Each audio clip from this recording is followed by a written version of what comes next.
Happy Matcha Mondays with Michelle, except today I'm not talking about matcha, but rather matcha's cousin, as I would call it, which is HOJICHA. So I'm going to show you how I like to make an iced HOJICHA latte while I talk about the key differences of HOJICHA versus matcha. And at the end, I'll also share some of my favorite HOJICHA powders. And I just really wanted to talk about HOJICHA because last week I made a short with Kyle, my husband, by the way, we just got married. But he actually prefers HOJICHA over matcha. But I, on the other hand, you guys know I love my matcha, but he reminded me that HOJICHA is actually really good too. And I feel like it has been gaining more popularity lately. So HOJICHA is a roasted green tea. It's not roasted matcha. Like you can't really, well, maybe you can, but I wouldn't recommend just like taking matcha powder like this and roasting it to try and get HOJICHA. Like it's just not gonna be the same. Because the matcha powder is so fine and small, it might just burn completely, like turn to ash. So it's not gonna be drinkable. There's actually a YouTube video from Tea Life Japanese Tea, and he also talks about what HOJICHA is, the process of roasting it. It's actually very informative. I'll leave it linked in my description box. But yeah, so you can see the clear difference in color right away. Matcha is usually this vibrant green color. HOJICHA is a light to dark brown color like this. Both are green tea. Even though HOJICHA doesn't look like it, it is a green tea. It's just roasted to get it to this brown color. But they come from the same plant, the Camellia sinensis plant. It's just that matcha is made with tencha, and HOJICHA can be made with tencha, but usually it's made with other green teas like bancha, sencha, kukicha, I think. I'm also not an expert. I'm just like sharing all the things that I've learned through my own research. But anyway, the tencha leaves made for matcha are usually shaded, they're steamed, deveined, destemmed, and then it's ground up with a stone mill into this fine powder. For HOJICHA, they might take later harvest leaves, like not necessarily first harvest, like how they do with matcha. So they'll take the leaf with the stems and the veins, even like the branches sometimes, I think. Then they'll roast it at a really high temperature, then grind it up to get HOJICHA powder. You can also find HOJICHA as tea bags where you steep it in water. That gives you a much more subtle flavor though. But yeah, so because HOJICHA is roasted and because it also includes not just the leaf, it is lower in caffeine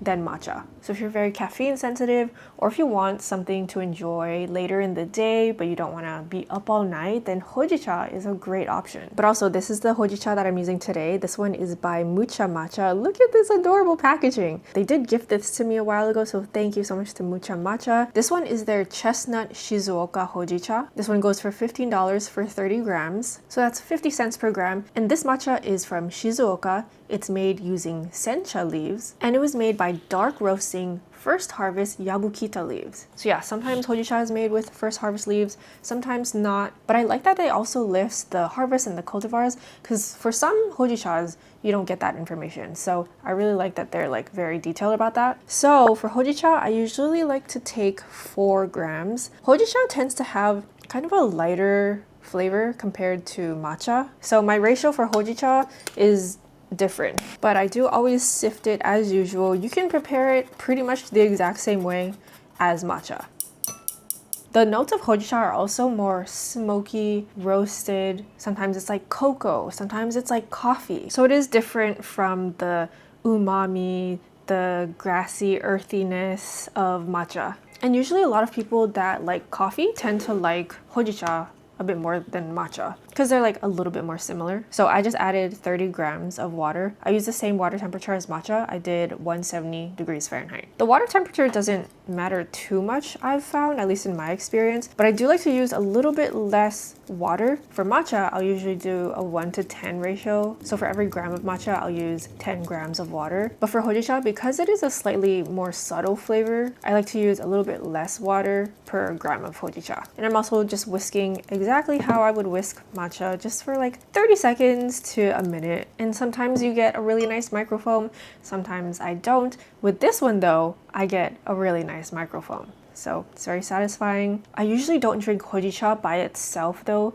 like usucha for matcha, because the flavor is just like, it's a little too astringent. And it's also not traditionally enjoyed this way. HOJICHA is actually a much newer thing compared to matcha. Matcha is like centuries old. HOJICHA was actually only really made, I think, in the 1920s. So it is a much newer thing. But yeah, I usually don't drink powdered HOJICHA on its own like this. I'll try it.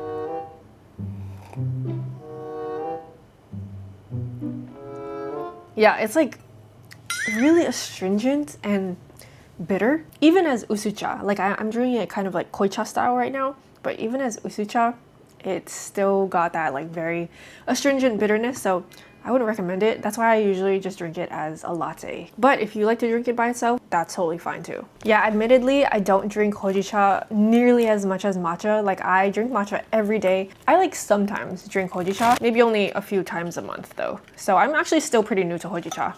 So I just filled my cup with ice. This is an 11.8 ounce cup. And for my milk, I also do a little bit less than matcha. I'll do like 70 grams. But then just like matcha, we can pour the hojicha right on top.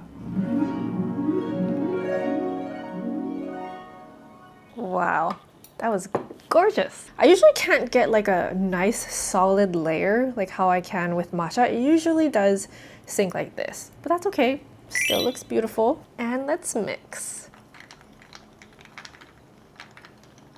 The color even kind of looks like coffee or like chocolate milk, but let's try it. Okay, this one is so good because it's nutty. I know, I'm so biased. I love my nutty notes. It's roasted. Even though it says it's dark roasted though, it's not like a super deep, like smoky roasted type of flavor. It's like a more mellow roastedness, but it's smooth, it's easy to drink. It doesn't have like a gritty texture. Like some hojicha powders have a lot of grittiness to them, which I don't really like. It's also not seaweedy. Some hojicha powders can be kind of seaweedy, which is why I never used to like hojicha, because I guess the ones that I tried before were very seaweedy, but this one is not like that at all. So yeah, if you're like new to hojicha, I would really recommend this one. It's also really good as a hot latte. I don't usually drink hot lattes, like especially for matcha. I actually don't really prefer hot matcha lattes, but for hojicha, I think it actually works really well hot. So if you want to see how I make a hot hojicha latte, check out my short that I just posted. And now let's get into some other hojicha powders that I've been liking. Okay, so here are 4 other hojicha powders that I've been loving. The first one, I mentioned this one so many times before. I love this brand. I love everything from this brand, but this is the brand Daylight Matcha, and this is their Evening Low Hojicha. This is the hojicha that got me into hojichas. Before this, again, all the hojicha powders I tried were so seaweedy and like grainy. This one is just smooth, rich and caramelly. It's toasted, a little sweet. It's just like so good. Then we have Nami Matcha's Dark Roast Hojicha. I wasn't expecting to like this one as much. I thought it would be, I don't know, seaweedy and grainy again, but it actually wasn't. This one I tried a long time ago, so I have to look at my notes to see what I thought about it, but I remember really liking it. So it's smoky, also caramelly, not bitter, has a slight chocolatey aftertaste, is a little bit gritty though in texture. It's not the boldest in flavor too, but it is actually a good one. They actually do also have a non-dark roast hojicha, like a regular roast. I haven't tried that one, I've only tried their dark roast, but their dark roast I really enjoy. I do like a darker roast, I'm realizing. Then we have Tea for Us's hojicha. Tea for Us is another matcha brand that I really like. They make a lot of really good